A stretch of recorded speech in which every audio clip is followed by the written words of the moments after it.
From around the story, we're joined by France 24's chief foreign editor, Rob Parsons. Hi, Rob. Hi. Good to have you here in the studio. What is the significance of France's withdrawal from this military base in Timbuktu? I mean, as we saw in that report, it's got that significance. In a way, the operation against the Islamists in Mali and the rest of the Sahel began in 2013 in Timbuktu when François Hollande went there and announced the start of the French engagement. So, almost 9 years later, it's clearly significant that France has decided to pull its forces out of northern Mali. First, as was mentioned in that report, Kidal and Tessalit, and now the most symbolic of all, Timbuktu.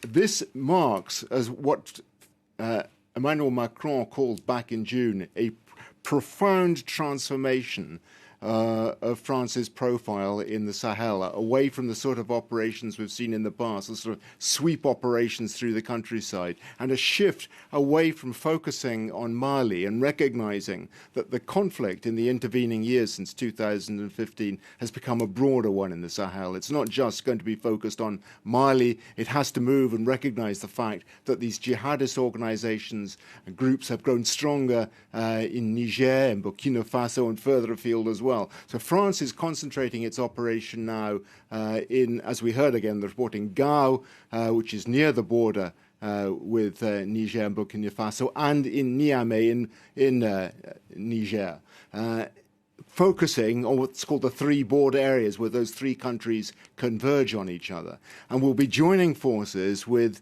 Operation Takuba, which is being backed by the European Union. There are already Czech, Swedish, Italian troops there. France will form the backbone, but its operations won't be like they were in the past. They'll be using special forces more, air support obviously as they have in the past, but this is a change in profile. And why are the French drawing down their troop levels now? It's not as if the fight in the against jihadism in the Sahel is over, is it? No, quite clearly not. But I think there is a recognition that France alone cannot do that much. We heard, not in this particular report, but earlier this week, the general in charge talking about the fact that although France has over 5,000 troops in the Sahel and 6 combat aircraft, several drones, that is tiny if you consider the size of the area that they're operating in. It's the size of Europe. With a force that small, that's like, trying to look for a needle in a haystack when you're operating against jihadist groups. So, they've recognized that they've got to change the style of their operations. They recognize, too, accept now, too, that more emphasis has to be put on the national armies. They're putting more responsibility on the Malian armed forces.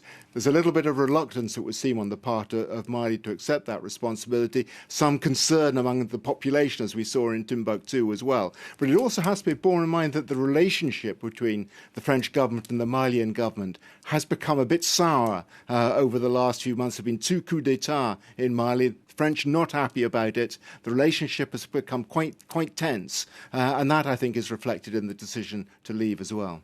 All right, Rob Parsons. Well, not leave, quite. I should correct myself. They're still going to be in Gao. Yes, sorry, I cut you off there. Sorry. Well, thank you. France 24's Rob Parsons with me here in the studio to talk about that French troop drawdown in Mali.